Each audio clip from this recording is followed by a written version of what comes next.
Good evening friends and audience. আশা করি আপনারা সবাই ভালো আছেন। আমি ডক্টর আশিস মজুমদার আজকের ইভিনিং সেশনে সবাইকে স্বাগত জানাচ্ছি। তো আজকে যে লেসনটি আপনাদের মধ্যে শেয়ার করব সেটি হচ্ছে হোমিওপ্যাথিক মেডিকেল সায়েন্সের খুব মজার একটি কেস, যে কেসটি আপনারা ক্লিনিকে মাঝে মধ্যে পাবেন। তো আজকে সেই কেসটি চলুন দেখে নিই। তো এই যে কেসটি, এই কেসটি 6 মাস আগের।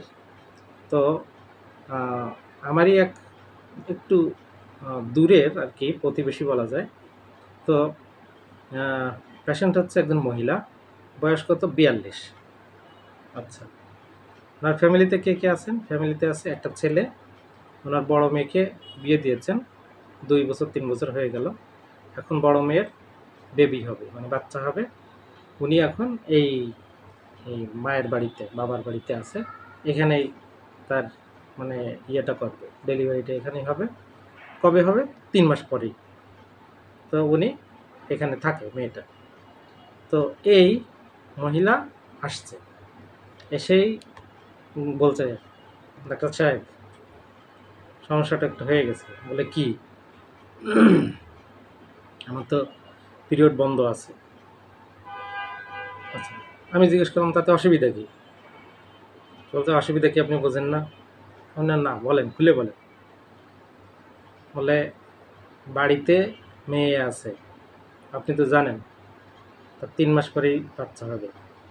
আর আমার এদিকে 10 তারিখে পিরিয়ড হওয়ার কথা ছিল, আজকে হচ্ছে 17 তারিখ, এখনো পিরিয়ড হলো না। তো এবার তাকে জিজ্ঞেস করলাম যে দেখুন, উপরওয়ালা যা করেন ভালোই করেন, উপরওয়ালা যা কিছু করেন হিসাব নিকাশ করেই করেন, সমস্যা কোথায় আপনার? তো বলছে, ইস, আপনি এই কথা বলতে পারলেন, 2 দিন পরেই আমার মেয়ের ছেলে মেয়ে হবে, আর আমার যদি এই অবস্থা হয়, আপনি বোঝেন না? এটা যদি জানাজানি হয়ে যায়, তাহলে আমি কি বাড়ির বাইরে মুখ দেখাতে পারবো বলেন? কিভাবে আমি মানুষের সামনে যাব, লোক মুখ দেখাবো কিভাবে বলেন? লোকে ভাববে কি? ব্যাস, দিস ইজ দ্য কেস। তো আপনি আমাকে তাড়াতাড়ি ওষুধ দিন, অত কথাটা সত্য আমি বুঝি না। আপনি এমন একটা ওষুধ দিন যেন আজকে যেন আমার পিরিয়ড শুরু হয়। খুব সুন্দর, এরকম কিন্তু ছোট ছোট অনেক কেস আছে। আপনার ফিলিংসটা খুব ভালো করে শুনবেন, ভালো করে শুনে তারপরে কিন্তু আপনি সিদ্ধান্ত নেবেন। ওনার কথার ভিতরে 2-1টা খোঁচা মারবেন ওনার আসল ফিলিংসটা বের করার জন্য, কিন্তু এই ছাড়া বাড়তি কোনো কথা বলবেন না, তাহলে কিন্তু আপনি মিসগাইড হয়ে যাবেন।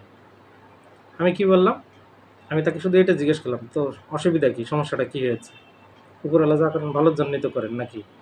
উনি বললেন, কি বললেন আপনি? 2 দিন পরেই আমার মেয়ের ছেলে মেয়ে হবে, সেখানে আমার এই অবস্থা। আমারও যদি এরকম কিছু হয়ে যায়, তখন লোকজনের জানাজানি হলে আমি মুখ দেখাতে পারবো? লোক বলবেটা কি, ভাববেটা কি? ব্যাস, আপনি আমাকে ওসব বুঝি না, তাড়াতাড়ি ওষুধ দিন, ব্যাস হয়ে গেল কেস। তো এই ক্ষেত্রে আমরা 2টো রুব্রিক মাত্র কনসিডার করেছিলাম, মাত্র 2টো। একটা কি? Fair nose cut off. সুন্দর করে বলি, mind fear nose cut off having the nose, মানে যদি এরকম ঘটনা ঘটে তার নাক কাটা যাবে, সে মানুষের সামনে আর বের হতে পারবে না, আর মানুষ ওকে নিয়ে কী ভাববে, এটা হচ্ছে তার চিন্তা। এখনও কিছু হয়েছে কি না সেটা তো নিশ্চিত না। 7 দিন মাত্র গ্যাপ হলো, 10 তারিখের জায়গায় 17 তারিখ হয়েছে। এই নিয়ে কিন্তু তার কিন্তু মনের মধ্যে একটা ফিয়ার কাজ করছে, যদি বাই চান্স কিছু হয়ে যায়, যদি বাই চান্স কিছু হয়ে যায়। এই জন্য আমরা রুব্রিকটা নিলাম, mind fear nose cut off having the nose, number 1। Number 2 বলছে এমন একটা ওষুধ দিন আজকে রাতেই যেন আমার পিরিয়ডটা চালু হয়। Mind carried desire to be carried fast. এই দুটো মিলে মেডিসিন, এই দুটো রুব্রিক মিলে মেডিসিন কি আসে? মেডিসিন আসে আর্সেনিক অ্যালবাম। তো এই মহিলাকে আর্সেনিক অ্যালবাম 1 ml একটা ডোজ দেওয়া হয়েছিল, মাত্র 1 ml একটা ডোজ। কারণ কি? এর মেন্টাল প্যাথোলজি হাই, এই জন্য জাস্ট হায়ার পটেন্সিতে গিয়ে একটা ডোজ দিলাম, ব্যাস।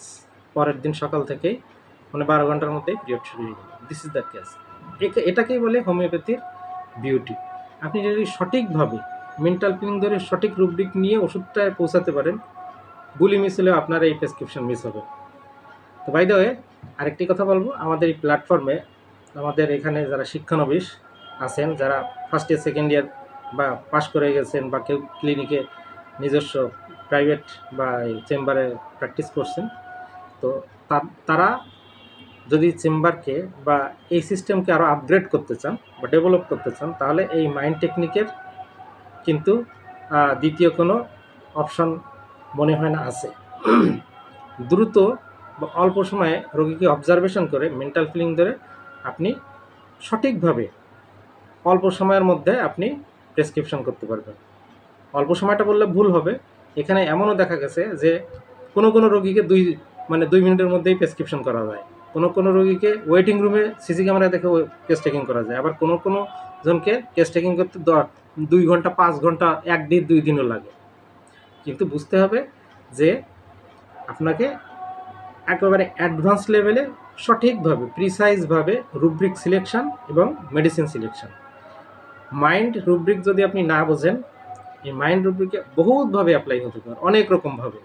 একটা মাইন্ড রুব্রিক 10ভাবে 20ভাবে অ্যাপ্লাই হতে পারে, এর মেটাফরিক মিনিং যদি আপনি জানেন। এই জন্য এই পদ্ধতিকে যদি আরও গভীরভাবে ভালো করে আপনি শিখতে চান, আপনি আপনার ডাক্তারি জীবনটাকে যদি আরও ডেভেলপ করতে চান, বড় ডাক্তার হতে চান, তাহলে এই পদ্ধতিতে আপনাকে আসতেই হবে।